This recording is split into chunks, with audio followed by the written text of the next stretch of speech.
Hey, what's up? This is Marsol once again. What's up mga homie? Magandang gabi po sa inyo at mag-ingat po kayo sa inyong pag-uwi galing trabaho.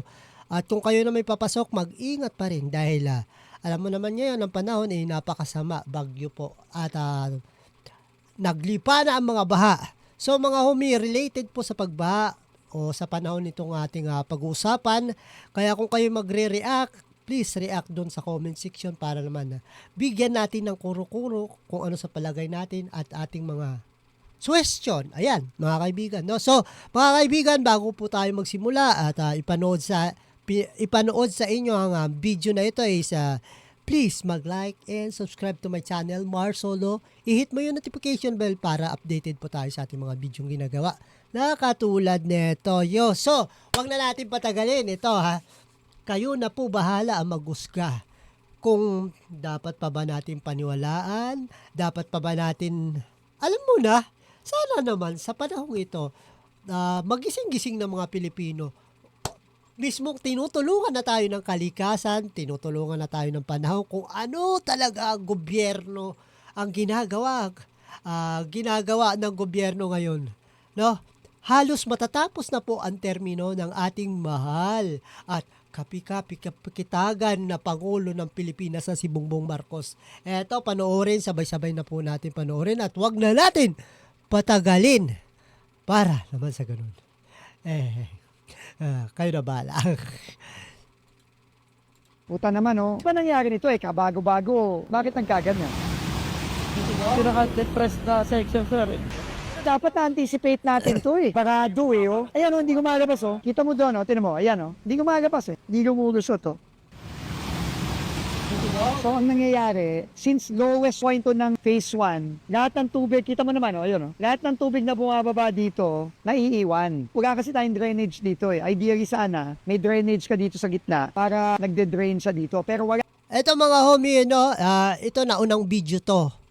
May pangalawa pang video to dahil mismong kalikasan na po, mismong panahon na po ang nag-booking kung ano klase talaga yung pamumuno nila, kung gaano kayabang ang gobyerno na ito.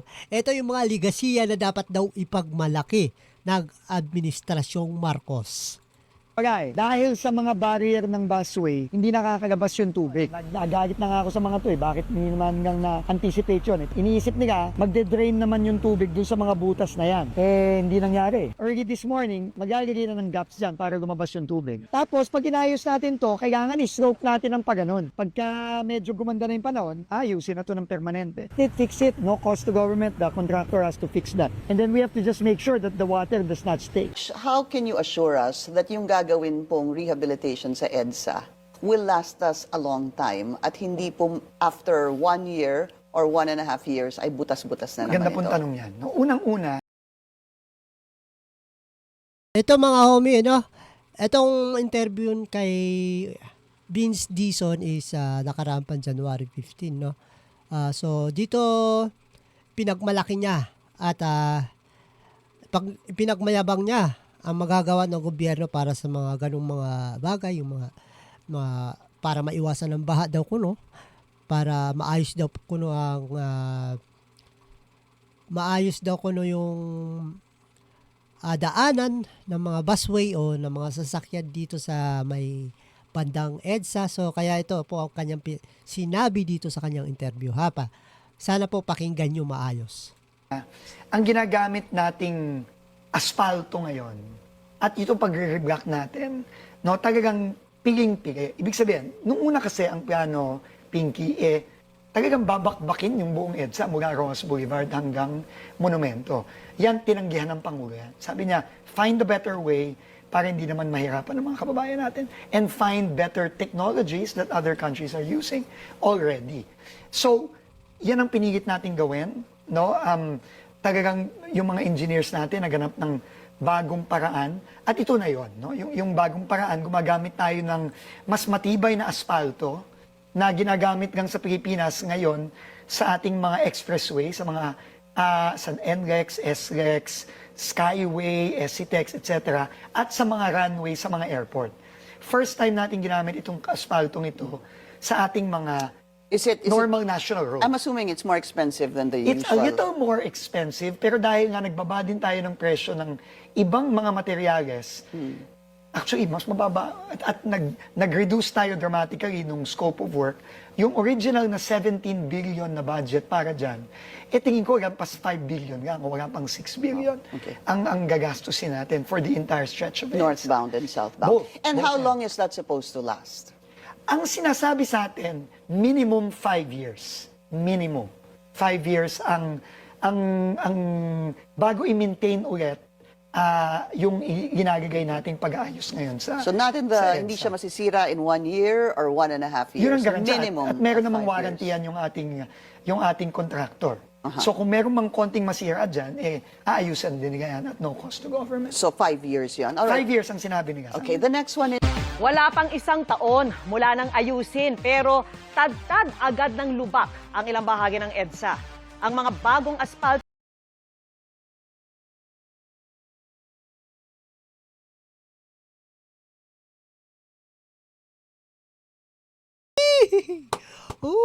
Ayan, wala pa isang taon. Tad-tad agad ng lubak.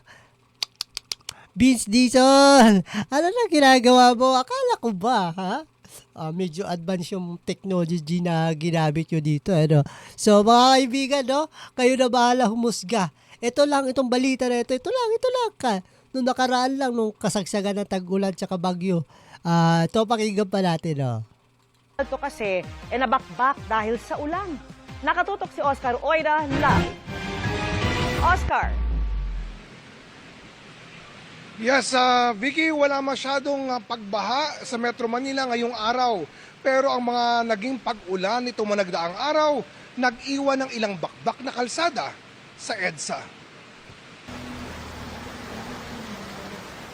Matapos humupa ang mga pag-ulan sa Metro Manila ngayong linggo, ito ang bumungad sa mga motoristang dumaraan sa EDSA. Natadtad na naman ng lubak ang pangunahing lansangan ng Kamaynilaan. Sa bahagi ng EDSA Kalayaan southbound, kita ang malalalim na uka na puno pa ng tubig. Gayon din sa may busway sa may parting Estrella. Abala at posibleng peligroso sa mga motorista ang mga yan, lalo't mahigit 400,000 sasakyan ang dumaraan sa EDSA kada araw. Inabutan namin kanina ang mga taga-Department of Public Works and Highways na isa-isang tinatapalan ang mga lubak. Kaya di nadaanan ng mga bus ang bahaging ito ng busway hanggang sa may parting Buendia. Sinubukan namin silang kausapin pero di raw sila otorisadong magsalita. Pero bakit nga ba nauwi muli sa lubak ang ilang bahagi ng EDSA matapos ang ilang araw lang na pag-ulan? Yan ay kahit katatapos lang ng Phase 1 ng road reblocking ng EDSA kasama ang bahaging nakitaan namin ng lubak. Matatanda ang sinimulan niya noong bisperas ng Pasko noong nakaraang taon at ginastosan ng 1.2 bilyong piso. Sinusubukan pa namin makuha ang panig ng DPWH ukol sa mga nasirang bahagi ng EDSA. Yuse Claire, mag-ano lang po ako na yung ating po mga kababayan maging mapanuri. Ayan na mga kaibigan, no? Eto, nagkaroon ng press conference dito sa Malacanang, no? Kasama yung MMDA, lahat, DOTR, tapos yung DSWD. Tapos, wala dito si Vince Dizon, no? So mga kaibigan, no, panoorin po natin na maayos. Panoorin natin para, kayo na lang po bahalang musga kung kayo magko-comment.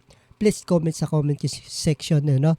So, eto, sa mga naiinis dyan kay Claire Castro, ito, panoorin niyo kung paano mag-react yung Malacanang patungkol nga dito sa sama ng panahon at sa sama ng proyektong ginawa nila. So, mga kaibigan, sama-sama po natin ulit panoorin ang mga nakakatawang balita. Kasi marami rin pong kumalat na fake news nitong nakaraang mga araw, particularly yung isang post na nag-viral na marami pong nag-share na sobra daw po lalim ng tubig sa Balintawak nitong nakaraang araw, which is not true. Wala pong pagbaha sa Balintawak area. In fact, yung isang nag-post, tinake down na po niya kasi marami pong nag-comment doon sa kanyang post na hindi totoo yan, kadadaan ko lang dyan. Marami pong nag-post ng ganoon. So sana po yung ating mga kababayan iwasan yung pag-post ng fake news, maging mapanuri doon sa kanilang isineshare para po hindi rin magdulot ng kalituhan sa ating po mga kababayan. Bago tayo magtapos sa ating mga panauhin, meron lang po tayong katanungan kay Chairman na Don Artes. Sir, sa tagal-tagal na po natin nakikita yung mga pagtaas ng tubig, baha sa ibang lugar.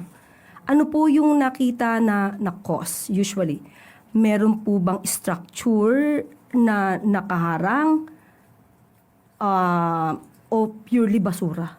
Well, combination po siguro, Yuse Claire, kasi marami pa rin po tayong mga ISFs na nakatungtong sa tubig yung pong kanilang mga bahay at doon nga rin nga po sila nagtatapon ng basura. So, sama-sama na po yan. Pero meron din po, like sa Main Avenue, recently tumataas po yung tubig dyan. Minsan hindi po halos madaanan sa Elong EDSA. Nung amin pong sinuri, may isang pipe ng isang utility company na tumawid po doon sa drainage na pag may basura po, naiipon din. So naalis po namin yung basura, kaya po siguro itong nakaraan, despite the rains, hindi po tumaas yung tubig sa Main Avenue sa EDSA. Pero na-notify na rin po namin yung may-ari po noong pipe na kung pwede po ay alsin or ilipat or ilalim at least doon po sa drainage para po hindi maka-obstruct ng daloy po ng tubig. Meron ba kayo nakita, let's say, mga building, structure na nakakos para hindi mabilis dumalo yung tubig baha?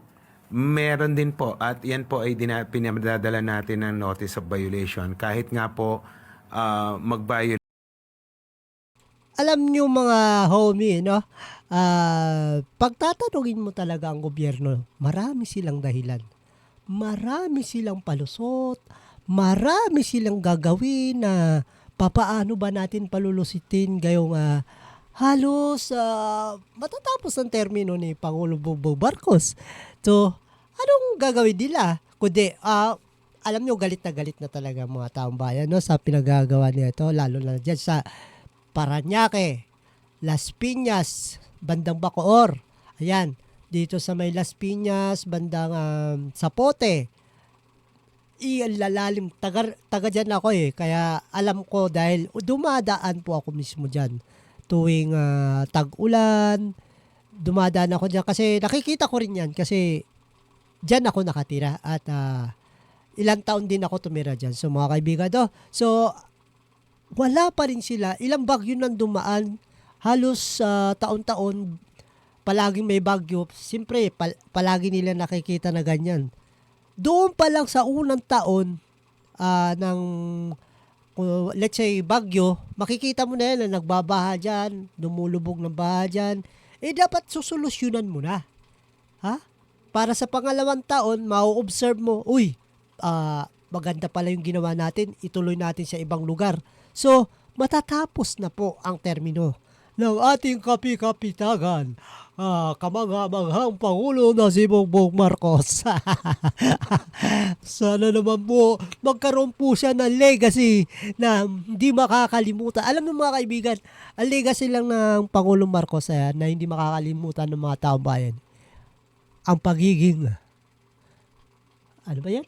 Ang pagiging, hindi ko sa babanggitin pero basta alam nyo na yun. Sige, magpakinin na. Violate lang noong easement rule po natin na at least 3 meters. Pinadadalan po natin ng notice of violation. Isa nga po sa particular na aming nakita, yung sa Las Piñas po, na lumiit po yung ilog dahil po natayuan po ng karsada na sa amin pong opinyon ay nagpapabagal po ng daloy ng tubig. Tilayuan ang karsada. Na nagiging dahilan po ng pagbaha doon sa low-lying area ng Las. Alam niyo mga kaibigan, ang sinisisi niya dito is yung River Drive. River Drive. Sa totoo lang mga kaibigan, mga homie, ang River Drive naman talaga is nakakatulong naman pero hindi.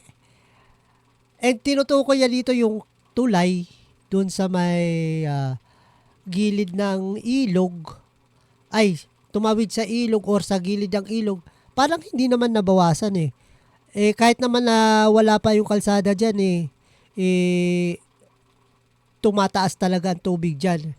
Pero nung panahon ni Pangulong Duterte hindi ko pa naranasan na nagbagyo-bagyo dati. Hindi ko naranasan na umano yan, na umapaw talaga ng ganyan na pwede nang dumaan yung mga bangkang motor. Pwede na dumaan ng barko. Bumaba dyan, pero hindi yung ganyang kalala. Matatawiran pa rin siya ng mga motor.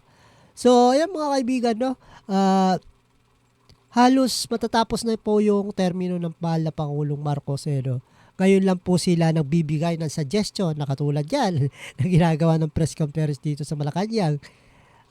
Ano po masasabi nyo? Please comment down below para naman alam natin at mabigyan natin ng kasagutan, mabigyan natin ng kahit pa paano suggestion o kung ano sa palagay natin, no? Mga kaibigan, so panoorin pa natin. Las Piñas at Parañaque po. Okay, sir, maliban dito sa kalsada, let's say, condominium, bahay, or whatever, pinapadala nyo ng sulat, ano ang dapat nilang gawin? Pinagigiba po namin. May nangyari na po bang Meron na ganito? po. Meron Okay. na po kaming mga napagiba na Opo. mga struktura. Kahit nga po yung violation lang ng 3-meter easement rule, ang problem po namin ay yung pong mga ISF dahil kinakailangan po silang i-relocate bago po maalis yung kanilang pong mga bahay. Pero yung informal settlers po, di ba, ang may obligasyon dito ay ang local government units. Local government po at DSUD po. Ang tamlay ng mga kasama niya, no? Parang siguro nasa isip nung katabi ni, nung sekretary, no? Ano ba naman to? Magsisinungaling na nga lang, soblay pa.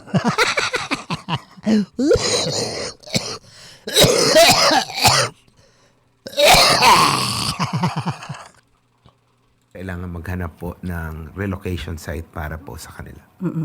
So, Wala pa po silang nahanap na relocation site. Bakit kaya? Bakit kaya? Akala ko ba maraming housing ang ginawa ng mahal na Pangulo? Kapi-kapik-tagal.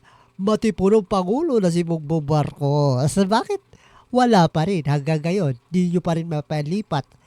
Samantala, napakalaking pera. Ngayon may inutang na naman tayo mula sa ibang bansa. Trillion yata, billion. Ang inutang na, $1 billion ang inutang natin sa ibang bansa. Sa ngayon, wala pa tayong nakikita. Ano ba solusyon talaga ng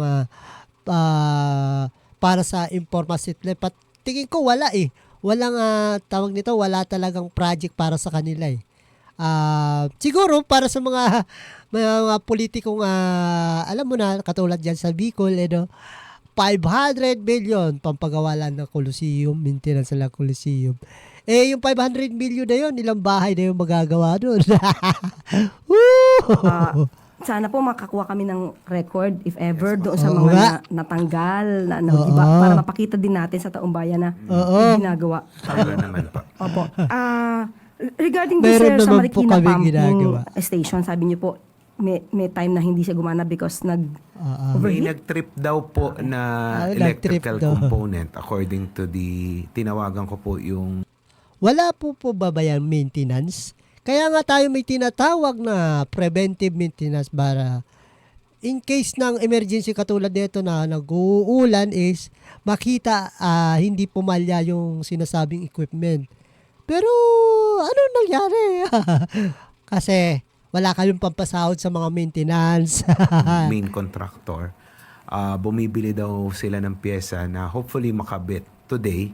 Pero at the same time, Yusek Claire, nagpadala na rin po ako ng technical staff para po magtumulong na para nga po maisaayos within the day yung pong 2 pumping stations.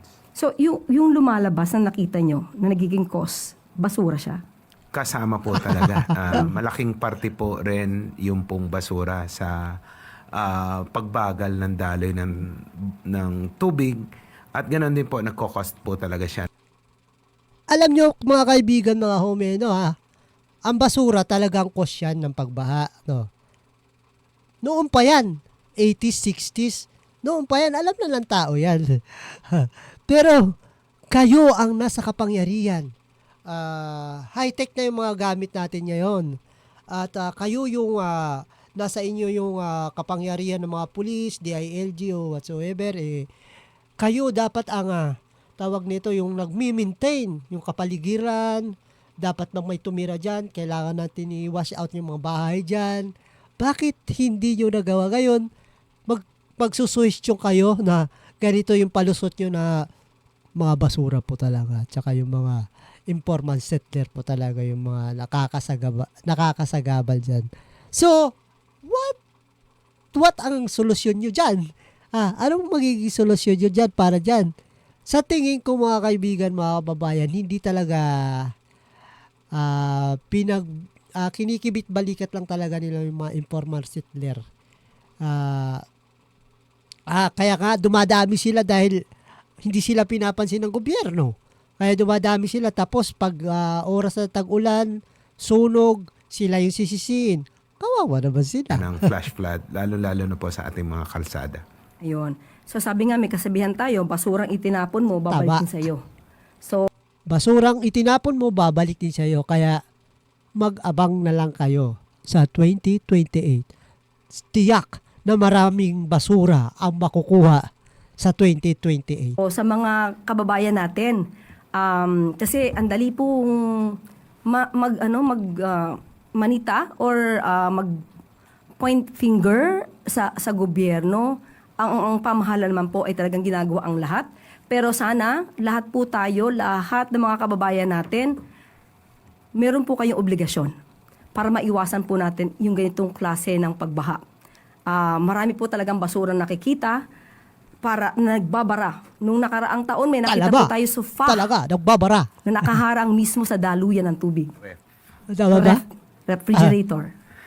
So maging responsable rin po tayo. Meron Kasi pa ang nga nakikita ng kotse. iba, Di na madalas refrigerator na rin. mamigtas ay Meron puro pa nga gobyerno kotse. lamang po. Lahat po tayo ay dapat na kumilos. Ito ang comment. So, ayan mga kaibigan, mga homie, no, napakinggan po natin yung tawag nito, report o press conference nung Malacanang Palace na ang pangunahing balakid o obstacle na pagdalo ng basura ay pagdalo ng tubig, pagbagal, pagbara sa mga drainage, yung basura. So, mga kaibigan, alam niyo mga homie, no, nasa gobyerno naman talaga lahat. Let's talk about basura. Sabihin natin, dapat mayroon kang kamay na bakal. Kung hindi ka magtatapon ng wasto, ganito dapat ang gobyerno, kung hindi ka magtatapon ng wasto, ng basura sa tamang tapunan, hindi kukunin ang basura nyo. Dapat ganun. Kung ikay makakitaan ng basura na nagtapon ka sa ilog, makukulong ka. Kung ikay magtatayo ng bahay at mag-squat ka dyan sa gilid ng creek or sa gilid ng, sabihin natin, ilog, makukulong ka. Dapat ganyan. Dapat kaya ang gobyerno, hindi yung, total, wala pa naman ulan eh. Pabayaan na muna natin. Patagal pa siguro tag-ulan. Basta mahalaga, may pera tayo. Ayan, mga kaibigan, no? Mga homie, no? Ayan po mga homie, kayo, kung magko-comment kayo, comment lang sa comment section para mabigyan natin ng kahit papaano kasagutan or mabigyan natin ng kuro-kuro o sa palagay natin. So, ayan mga kaibigan, mga homie, no, yan ba dapat ang ipagmalaki ng legacy ni Bongbong Marcos? Kayo na po, bahala humusga kung ano legacy talaga ang tumatak sa bawat Pilipino, sa bawat mamamayang Pilipino. Sa isip ng mamamayang Pilipino, kung anong legacy ba talaga ang tumatak na ginawa ni Pangulong Marcos. So mga kaibigan, at magandang gabi at maulan na gabi sa inyo. Mag-ingat po kayo sa inyong patutunguhan at sa inyong pupuntahan. Ito naman po si Marsolo once again at welcome back to my channel. Kung hindi ka pa nakapag-subscribe sa channel ko, please subscribe naman to my channel para updated po tayo sa ating mga bidyong ginagawa na katulad dito. Babos! Ito naman po si Marsolo nagsasabing, Babos! Yeah!